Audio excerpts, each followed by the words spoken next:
بسم اللہ الرحمن الرحیم۔ السلام علیکم معزز طلباء کرام، آپ سب کیسے ہیں؟ آج ہم موطا امام محمد کے سبق نمبر 55 کو پڑھیں گے۔ آج کے ہمارے سبق کا عنوان ہے مکروہ وقت میں نماز۔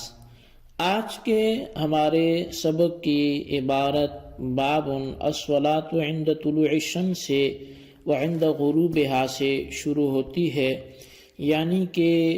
سورج کے طلوع اور غروب ہوتے وقت میں نماز پڑھنے کا باب۔ تو چونکہ مکروہ اوقات میں نماز نہیں پڑھی جا سکتی، نہ نفل، نہ فرض، نہ قضا نماز، تو اس لیے مکروہ اوقات کے حوالے سے پہلے ہم احادیث پڑھیں گے اور اس کے بعد احناف کا نظریہ جو ہوگا وہ بھی بیان کیا جائے گا۔ کون سی نماز مکروہ وقت میں جائز ہے، کون سی ناجائز ہے، اس پر بھی ہمارا کلام ہوگا۔ تو احادیث کا سلسلہ شروع کرتے ہیں۔ امام محمد رحمۃ اللہ علیہ لکھتے ہیں: اخبرنا مالک اخبرنا نافع عن ابن عمر ان رسول اللہ صلی اللہ علیہ وسلم قال لا يتحرى احدكم فليصلي عند طلوع الشمس ولا عند غروبها۔ امام محمد فرماتے ہیں کہ ہمیں امام مالک نے نافع سے اور انہیں نبی علیہ الصلوۃ والسلام سے ابن عمر نے خبر دی، فرمایا تم میں کوئی شخص طلوع اور غروب شمس کے وقت نماز پڑھنے کا ارادہ نہ کرے۔ اخبرنا مالک اخبرنا زید بن اسلم عن عطاء بن یسار عن عبد اللہ الصنابحی ان رسول اللہ صلی اللہ علیہ وسلم قال ان الشمس تطلع ومعها قرن الشیطان فاذا ارتفعت زائلها ثم اذا استوت قارنها ثم اذا زالت فارقها ثم اذا دنت للغروب قارنها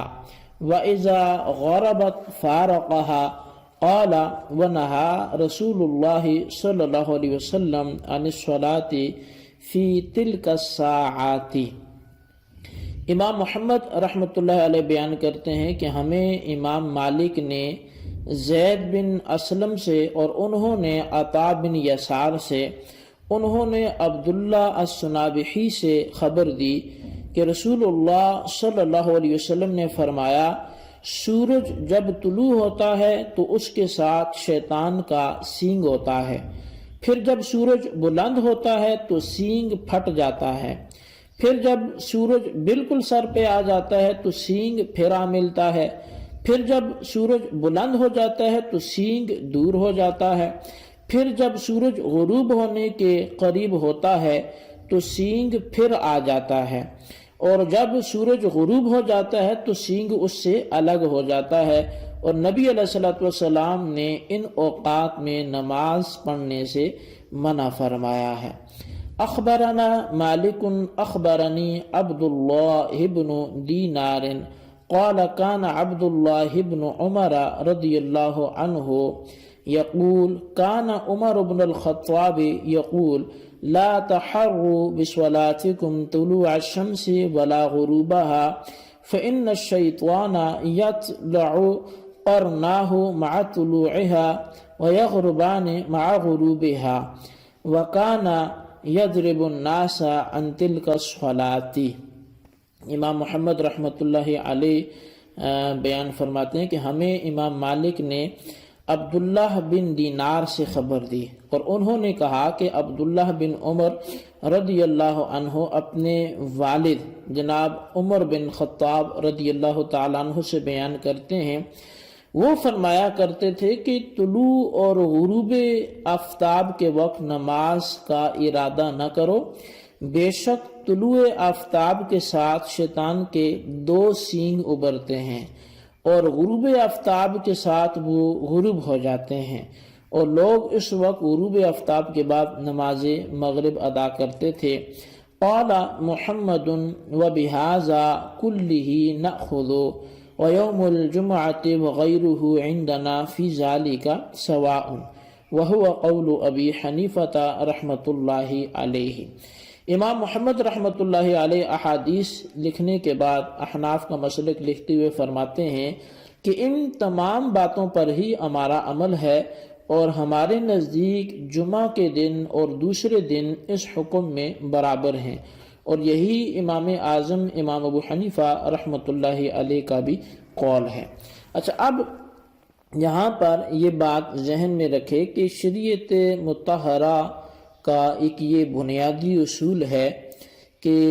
اس میں موجود عبادات اور معاملات وغیرہ احکام کو دیگر احکام اور دیگر ادیان سے ممتاز رکھا جائے۔ اسی اصل کے اعتبار سے نبی علیہ الصلوۃ والسلام نے ایسی نماز، یعنی کہ جو اہم عبادت ہے، تو اب نماز جیسی اہم عبادت کو سورج کے پجاریوں سے ممتاز کر دیا، اور امتیوں کو حکم دیا کہ وہ سورج کی عبادت کرنے والے، چونکہ وہ خاص کر کے 3 اوقات میں سورج کی عبادت کرتے ہیں، یعنی ایک اس وقت جب سورج طلوع ہوتا ہے، اور دوسرا جب دوپہر کا وقت آتا ہے جسے ضحوہ کبریٰ بولا جاتا ہے، اور سورج تقریباً آ کر سر پر برابر ٹھہر جاتا ہے، اور تیسرا جو ہے غروب آفتاب سے قبل، تو طلوع کے بعد بھی تقریباً 20 منٹ، اور غروب سے پہلے بھی تقریباً 20 منٹ، اور دن کا جو وقت ہے جب پھر زوال ہوتا ہے اس سے پہلے تقریباً کوئی 35-40 منٹ یا اس کا دورانیہ اس کے قریب ہوتا ہے۔ تو ان تینوں اوقات میں چونکہ سورج کی پوجا کرنے والے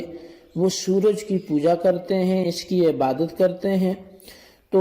ایسے میں شیطان یہ کرتا ہے کہ وہ سورج کے سامنے آ کے کھڑا ہو جاتا ہے، اور وہ سورج کی پوجا کرنے والوں کی بھی عبادت کو اپنی عبادت پر محمول کرنے کے لیے وہ آ کے سورج کے سامنے کھڑا ہوتا ہے۔ لہٰذا ان 3 اوقات میں نماز کو مکروہ کہا گیا،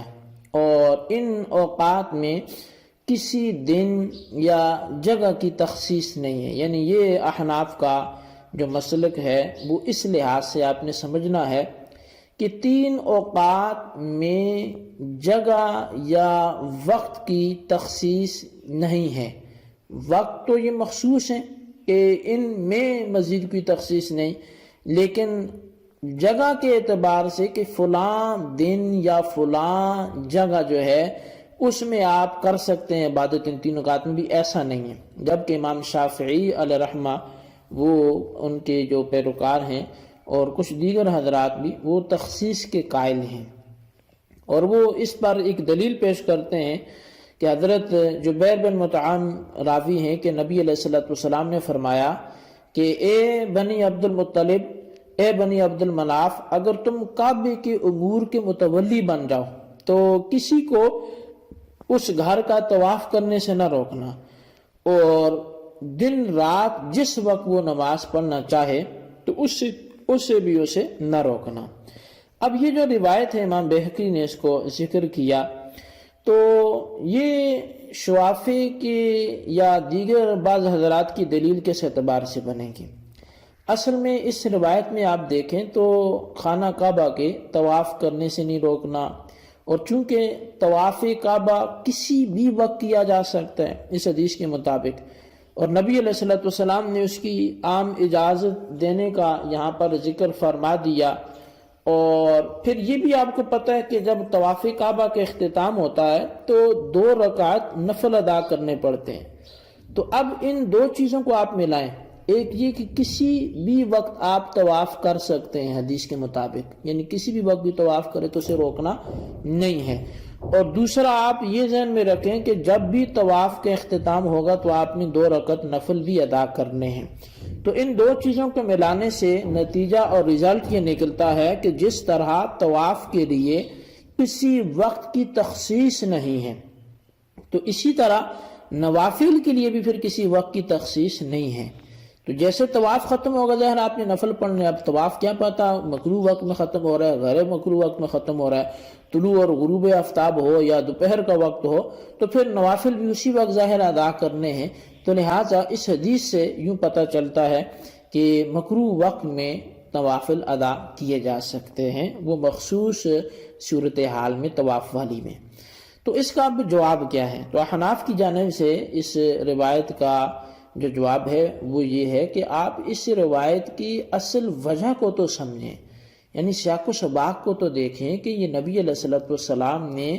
یہ بات کیوں ارشاد فرمائی تھی. جب تک وہ وجہ سامنے نہیں آتی تب تک بات واضح نہیں ہو سکتی. اصل بات یہ تھی کہ بنی عبد المطلب اور بنی عبد المناف جو تھے وہ خانہ کعبہ پاک کے متولی ہونے کی وجہ سے جب چاہتے اس کے دروازے لوگوں کے لیے کھول دیتے اور جب چاہتے لوگوں کے لیے دروازے بند کر دیتے. اب جس سے لوگ کعبہ کا طواف اور اس میں نماز کی ادائیگی سے محروم رہ جاتے تھے، اور جب دروازے کھلے ہوتے تو یہ نیکی انہیں کرنے کا موقع مل جایا کرتا تھا. اب اس پس منظر کو سامنے رکھتے ہوئے نبی علیہ الصلوۃ والسلام نے تب یہ ارشاد فرمایا کہ کعبے کو اپنی مرضی سے جب چاہو بند کر دو، ایسا نہ کیا کرو، بلکہ لوگوں میں اس کے طواف کے لیے، نماز کے لیے اس کو کھلا رکھا کرو اور لوگوں کو اس سے محروم نہ کرو. اب اسے یہ مطلب تو نہیں کہ اوقات مکروہہ میں یہ متولی حضرات لوگوں کو یہ دونوں باتیں کرنے سے روکتے تھے، تو اب اس سے مکروہ اوقات میں نوافل کی ادائیگی جو ہے وہ اس کا استدلال کیا جائے. تو آپ اس چیز کو سمجھیں کہ وہاں حکم جو تھا وہ عمومی تھا اس اعتبار سے کہ تم جو جب چاہو طواف کے لیے خانہ کعبہ کو بند کر دیتے ہو ایسا نہ کیا کرو، بلکہ اس کو کھلا چھوڑا کرو. اور کھلا چھوڑو گے تو مکروہ اوقات کے علاوہ لوگ آ کے جب چاہیں گے نماز پڑھیں گے، طواف کریں گے، البتہ مکروہ وقت میں تو ان کو سجدہ جائز نہیں ہے. اب اس کو میں ایک دوسری مثال سے آپ کو سمجھاؤں. اب ایک شخص کو آپ نے دیکھا کہ وہ صرف ربیع الاول میں لوگوں کو ٹھنڈا پانی پلاتا ہے یا کھانا کھلاتا ہے، شربت کی سبیل لگاتا ہے. تو اب اسے کوئی شخص آ کے کہے کہ بھائی تم ہر وقت لوگوں کو پانی کیوں نہیں پلاتے، تم سارا سال ہی لوگوں کو پانی پلایا کرو. تو کیا یہ کہنے والا جو ہے وہ اس کی گفتگو کا مطلب یہ لیا جائے گا کہ یہ رمضان کے مہینے میں بھی لوگوں کو پانی پلانا چاہ رہا ہے؟ بلکہ ہرگز یہ مطلب نہیں لیا جائے گا. اس کو یہ مطلب سمجھا جائے گا کہ اس کا مطلب یہ ہے کہ جو حکم منع ہے وہ تو منع ہے. رمضان کے دن میں پانی پلانا تو ویسے بھی ممنوع ہے، لہٰذا تم صرف ربیع الاول میں پلانے کے بجائے تم سارا سال لوگوں کو پانی پلاؤ. صرف محرم میں پلانے کے بجائے سارا سال لوگوں کو پانی پلاؤ، ٹھنڈا پلاؤ، میٹھا پلاؤ، کھانا کھلاؤ. تو لہٰذا اب اس سے ممنوع وقت پر استدلال جیسے یہاں پہ درست نہیں ہے کہ جی رمضان میں بھی یہ پلانا چاہ رہا ہے، تو ایسے ہی وہاں پر بھی درست نہیں ہے کہ جی مکروہ وقت میں بھی نماز پڑھنے کی اجازت دی جا رہی ہے. تو بہرحال یہ جو ہے وہ بات تھی، اس کو سمجھنے کی کوشش کریں. مزید ایک اعتراض کیا جاتا ہے انہی حضرات کی جانب سے احناف پر کہ دیکھیں جی ایک حدیث حضرت ابو ذر غفاری رضی اللہ تعالیٰ عنہ سے بھی اسی کتاب میں مذکور ہے، اور وہ یہ کہ ایک مرتبہ حضرت ابو ذر غفاری رضی اللہ تعالیٰ عنہ کعبے کے دروازے کی کنڈی پکڑے کھڑے تھے. تو پھر آپ نے فرمایا کہ جس نے مجھے پہچانا اس نے پہچانا، اور جس نے نہیں پہچانا تو وہ جان لے کہ میں جندب ہوں، رسول اللہ صلی اللہ علیہ وسلم کے پاس بیٹھنے والا ہوں. اور میں نے رسول اللہ صلی اللہ علیہ وسلم سے سنا، فرمایا کہ نماز عصر کے بعد غروب آفتاب تک اور نماز صبح کے بعد طلوع آفتاب تک سوائے مکہ کے کہیں کوئی شخص نماز نہ پڑھے. تو دیکھیں جی کہ اس روایت سے یہ معلوم ہوتا ہے کہ جو مکروہ وقت میں نماز سے منع کیا گیا ہے یہ مخصوص جگہ کے حوالے سے ہے، یعنی مکہ مکرمہ میں اس کی اجازت ہے، اس کے علاوہ دیگر جگہوں پر اس کی اجازت نہیں ہے. تو آپ احناف اس حوالے سے کیا فرماتے ہیں؟ تو جی دیکھیں احناف کی طرف سے اس کا جواب یہ دیا جائے گا کہ یہ جو حدیث ہے یہ سخت مجروح ہے، اور امام بہقی نے خود اس پر جو ہے وہ سخت جرح کی ہے، اور اس حدیث کو جو روایت صرف عبداللہ بن محمد نے کی اور وہ راوی جو ہے وہ ضعیف شمار کیا گیا،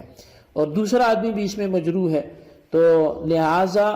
اس حدیث سے استدلال کرنا وہ درست نہیں ہے. تو اب یہ روایت اس پر کافی کلام کیا گیا اس کے راویوں پر، اور جس کے راویوں پر کلام ہو، جس میں جرح ہو اور جس میں معارضہ ہو اور جس کی معارض صحیح حدیث بھی ہوں تو اس کے سخت مجروح ہونے کی وجہ سے اور مقابلے میں صحیح حدیث ہونے کی وجہ سے اس حدیث سے استدلال کرنا وہ درست نہیں ہے. لہٰذا جو حناف نے مذہب بیان کیا وہی درست ہے، اسی پہ عمل کیا جائے گا. اللہ تبارک و تعالی ہمیں عمل کرنے کی توفیق نصیب فرمائے. آمین بجاہ النبی الامین صلی اللہ علیہ وسلم.